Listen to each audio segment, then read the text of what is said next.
Okay,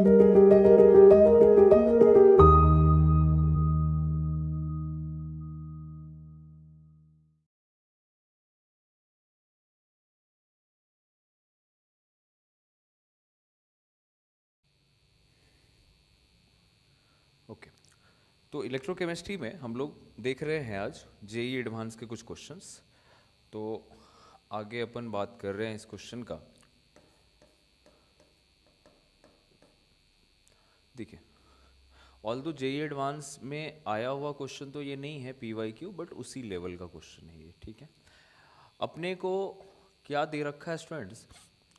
limiting molar conductivity दे रखा है। किसके लिए? BaCl2, H2SO4 और HCl के लिए। और conductivity of saturated BaSO4 solution भी दे रखा है ये। देन KsP फॉर BaSO4 क्या होगा ये पूछ रहा है आपसे। बहुत ही अच्छा क्वेश्चन है। जब भी बहुत सारे आयंस के या मॉलिक्यूल्स के लिमिटिंग मोलर कंडक्टिविटी का वैल्यूज आपको दे दे, है ना, कई बार अपन देखते हैं लेमडा नॉट या लेमडा इन्फिनिटी से भी इसको रिप्रेजेंट करते हैं। अगर वो वैल्यूज आपको दे देता है तो आप समझ जाना कि यहाँ पे कोलरास लॉ का यूज होगा। और कोलरास लॉ आप लोग ऑलरेडी अवेयर हैं और काफ़ी ज़्यादा क्वेश्चन उसके बेसिस पे कर रखे होंगे। इस क्वेश्चन को देखते हैं थोड़ा सा। इसमें क्या है, सॉल्युबिलिटी प्रोडक्ट को इंक्लूड करना चाह रहा है, आयनिक वाले कॉन्सेप्ट को भी मिक्स कर दिया है। तो स्टेप 1 बाय 1 अपन काम करेंगे तो चीज़ें कॉम्प्लिकेटेड नहीं लगेंगी। सबसे पहले कोलरास लॉ में करते क्या है, जो भी कंपोनेंट्स हैं उनको पहले आपस में सेट करिए। अब हमारे पास जो कंपोनेंट्स हैं वो 4 दिख रहे हैं, BaCl2, H2SO4, HCl and BaSO4। तो मैं चाहूँ तो ऐसा लिख सकता हूँ कि BaSO4 में अगर मैंने HCl से रिएक्शन करा देता तो HCl से रिएक्शन कराने के बाद ये क्या बन जाता, ये बन जाता BaCl2 प्लस H2SO4। अगर इक्वेशन की बात करें तो हमारा जो इक्वेशन है वो बैलेंस नहीं है, और बैलेंस करने के लिए यहाँ पे 2 लगाना पड़ेगा। अब एक बात जरा समझिए, क्या अपन limiting molar conductivity Kohlrausch law के अकॉर्डिंग बात करें तो इसका लिमिटिंग मोलर कंडक्टिविटी प्लस इसका will be equal to these 2 components. मतलब A और B के जो मोलर कंडक्टिविटी का सम होगा वही C और D के molar conductivity at infinite dilution का सम होगा। मोलर कंडक्टिविटी 2 टाइप के, एक नॉर्मल कंसंट्रेशन पे और एक इनफाइनाइट डाइल्यूशन पे। तो ये किसकी बात कर रहा है? इनफाइनाइट डाइल्यूशन पे बात कर रहा है। अब ध्यान दो, BaSO4 का तो मेरे को नहीं पता। BaSO4 के लिए मैंने इसको ऐसे ही रहने देता हूँ कि लेमडा m लेंगे क्या? अभी नहीं, क्योंकि लेमडा इक्विवेलेंट दे रखा है, तो लेमडा इक्विवेलेंट ले लेते हैं। तो lambda equivalent eight infinite dilution किसके लिए? BaSO4 के लिए। ये किसके इक्वल हो जाएगा? ये हो जाएगा lambda equivalent of BaCl2 plus lambda equivalent of H2SO4 और माइनस ये HCl इधर आएगा तो 2 टाइम्स बनेगा लेमडा इक्विवेलेंट ऑफ HCl। अब आप देखिए क्या बाकी के डेटा आज आपको दे रखे हैं क्या? हाँ, डेटा तो दिया हुआ है। BaCl2 के लिए इन्होंने बोला है कि आप x1 ले लो, तो x1 प्लस H2SO4 के लिए बोला है इसने कि आप x2 ले लो, और इक्विवेलेंट HCl के लिए बोला है कितना लेने के लिए इसने? x3 लेने के लिए, तो 2 टाइम्स x3। तो सबसे पहले हमें क्या मिल गया? हमें लेमडा इक्विवेलेंट मोलर कंडक्टिविटी मिल गया किसका? BaSO4 का। लिमिटिंग इक्विवेलेंट कंडक्टिविटी ये आ गया हमारा BaSO4 का, ये आ गया। अच्छा, अब इक्विवेलेंट कंडक्टिविटी को क्या हम चाहें तो मोलर कंडक्टिविटी में चेंज कर सकते हैं क्या? Equivalent conductivity at infinite dilution को molar conductivity at infinite dilution पे चेंज कर सकते हैं क्या? बिल्कुल। इक्विवेलेंट के लिए यूज करते थे फॉर्मूला कि अगर आपको इक्विवेलेंट निकालना है तो क्या कीजिए, जो मोलर कंडक्टिविटी उसको वैलेंस फैक्टर से डिवाइड कीजिए। तो आज तो मुझे इक्विवेलेंट को कन्वर्ट करना है मोलर कंडक्टिविटी में, तो मैं क्या बोल सकता हूं कि जो लेमडा m है BaSO4 के लिए, अभी इक्विवेलेंट निकाला क्योंकि कंपोनेंट्स इक्विवेलेंट का दे रखा था। तो अब क्या करेंगे? अब मोलैरिटी के टर्म्स में बात करेंगे। तो मोलैरिटी के टर्म्स में बात करने के लिए क्या करना पड़ेगा? इसको वैलेंस फैक्टर से मल्टीप्लाई करना पड़ेगा। और वैलेंस फैक्टर कितना है BaSO4 का? BaSO4 का वैलेंस फैक्टर वही जो उसके ऊपर चार्ज होता है। कटायन या एनायन का कोई भी चार्ज पकड़िए तो 2, तो ये बोलेंगे 2 times the equivalent conductivity of BaSO4, तो 2 times this one, x1 plus x2 minus 2x3, ऐसा बोल सकते हैं क्या? ये आ गया। मैंने इक्विवेलेंट को मोलर में इसलिए कन्वर्ट किया है स्टूडेंट्स, क्योंकि हमारे पास जो रिलेशन है कंडक्टिविटी का, जो हमारे पास रिलेशन है कंडक्टिविटी का, क्योंकि आगे चल के इसने क्या दिया है, conductivity of saturated BaSO4 is y siemens centimetre inverse. वो रिलेशन क्या है? वो रिलेशन है कि lambda m is equal to k into 1000 by m, ये हमारे पास रिलेशन है। इसीलिए मैं चाह रहा था कि इसको इक्विवेलेंट से मोलैरिटी पे लेके चलाऊं। अब एक बात और जरा समझ लेंगे, एक बात और जरा सा समझ लेते हैं इस जगह पे। जैसे मान लो कि, ठीक है, सबसे पहले हम लोगों ने क्या किया, कोलरास लॉ का यूज करके इक्विवेलेंट कंडक्टिविटी निकाला एट इनफाइनाइट डाइल्यूशन। वो इक्विवेलेंट कंडक्टिविटी इनफाइनाइट डाइल्यूशन किस पे कन्वर्ट हो गया? Molar conductivity at infinite dilution. BaSO4 का इसलिए निकाला है क्योंकि KSP निकालना है BaSO4 का। ओके, अब एक बात, इसको नेक्स्ट पेज में मैं आपको बताता हूँ। मैंने अभी अभी आपको बोला कि लेमडा m जो होता है वो होता है k इंटू 1000 बाई m। जब भी सॉल्युबिलिटी की बात आएगी, जब भी आपका जो सॉल्यूशन है वो अगर सैचुरेट हो गया, तो सैचुरेशन के टाइम पे क्या इस फॉर्मूला को हम लोग मॉडिफाई कर सकते हैं कि नहीं कर सकते? एट सैचुरेशन, सैचुरेशन पे क्या हो जाएगा स्टूडेंट्स, ये जो lambda m normal concentration C पे है, ये अब किस पे आ जाएगा? इनफाइनाइट डाइल्यूशन पे, यानी उसको लेमडा m नॉट कर सकते हैं। तो लेमडा m कंसंट्रेशन को किससे रिप्लेस करना है? लेमडा m नॉट से। और k अपनी जगह पे सही है, 1000 तो 1000 ही है, और m किससे रिप्लेस हो जाएगा? सॉल्युबिलिटी से। क्योंकि सैचुरेशन के टाइम पे जब सारे आयंस आपके एक्वस मीडियम में आ गए, टूट गए, तो मोलैरिटी को हम लोग सॉल्युबिलिटी से रिप्लेस कर देते हैं। अब थोड़ा सा सॉल्युबिलिटी प्रोडक्ट भी देख लो यार। BaSO4 है, BaSO4 की बात करें अगर हम लोग, तो BaSO4 कैसे टूटेगा? ये टूटेगा Ba plus 2 plus SO4 minus 2 में, ऐसे टूटेगा क्या? अच्छा, अब आप एक बात बताओ, सॉल्युबिलिटी इसका S, तो इसका भी S, स्टोइकोमेट्री बिल्कुल सेट है, कोई प्रॉब्लम नहीं है। तो KSP कितना आ गया? KSP आ गया S²। ठीक, हमसे सवाल क्या पूछ रहा था? हमसे पूछ रहा था KSP बताइए। तो KSP तभी बता पाएंगे ना जब सॉल्युबिलिटी पता चलेगा, और सॉल्युबिलिटी के लिए हम लोग ये फाइंड आउट करना चाह रहे हैं। ओके, अब देखो, यहाँ से मैं कह सकता हूँ कि लेमडा m नॉट आपने बना दिया है k इंटू 1000 बाई s, इसको अपन अप्लाई कर सकते हैं सैचुरेशन के टाइम पे। तो अब चलो, क्या लेमडा m नॉट आपके पास अवेलेबल है BaSO4 का? हाँ अवेलेबल है। और हमारे पास देखा जाए तो सॉल्युबिलिटी पता करना है, तो इसलिए यहाँ से सॉल्युबिलिटी का फॉर्मूला क्या बना? यहाँ से सॉल्युबिलिटी का फॉर्मूला बन गया अपने को k into 1000 by lambda m।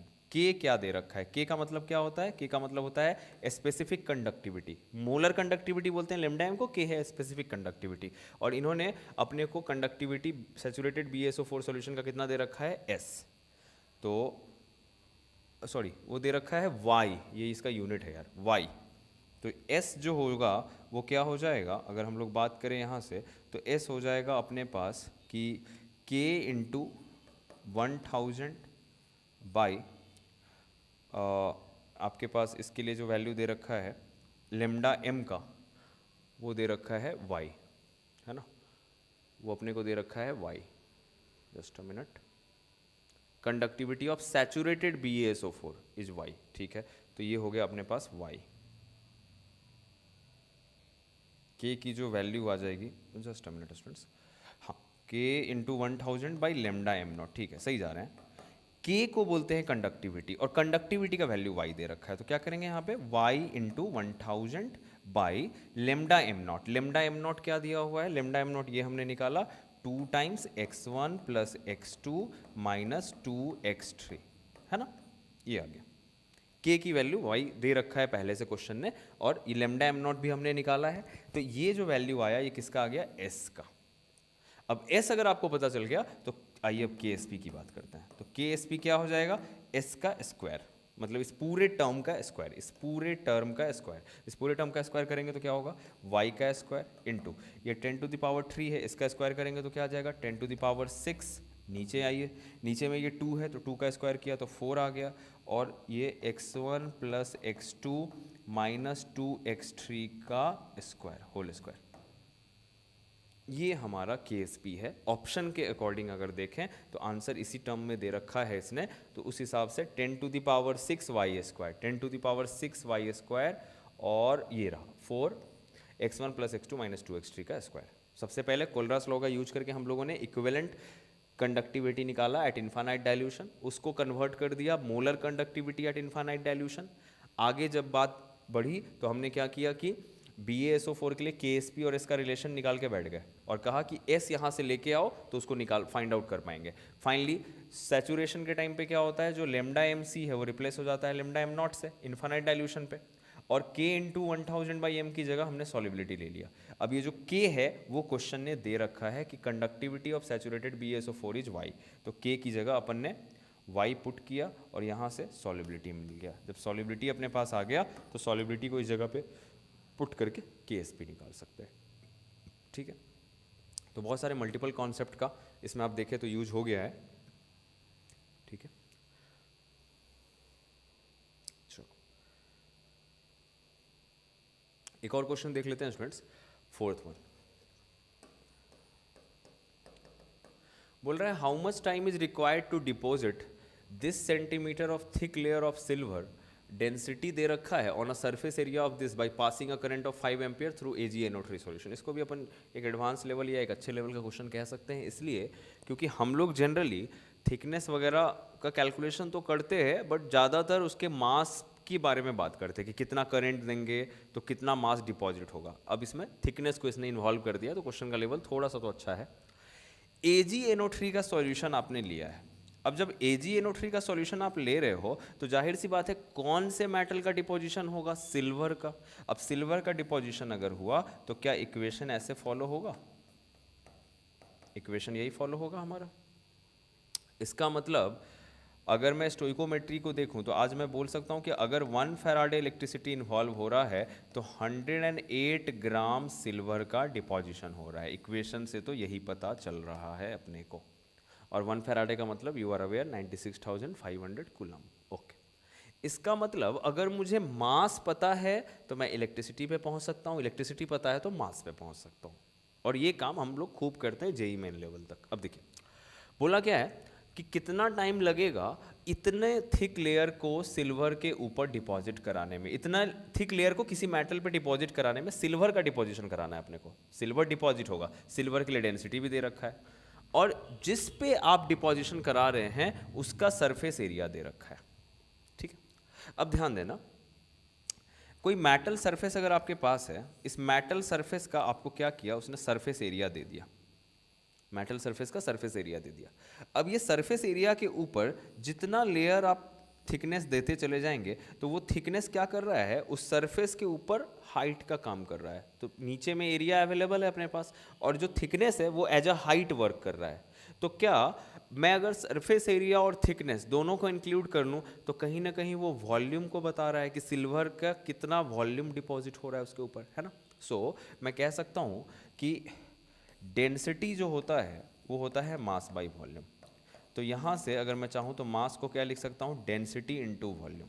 किसके मास की बात हो रही है, सिल्वर के मास की बात हो रही है, क्योंकि सिल्वर का मास जैसे ही पता चलेगा इलेक्ट्रिसिटी पता चल जाएगा। अब देखो डेंसिटी, डेंसिटी कितना दे रखा है यार, डेंसिटी अपने को दे रखा है 1.05, तो 1.05। वॉल्यूम, इसी वॉल्यूम को मैंने बोला है कि अगर मैं चाहूँ तो थोड़ा सा तोड़ के लिख सकता हूँ कि एरिया इंटू हाइट, लिख सकते हैं ना, एरिया इंटू हाइट।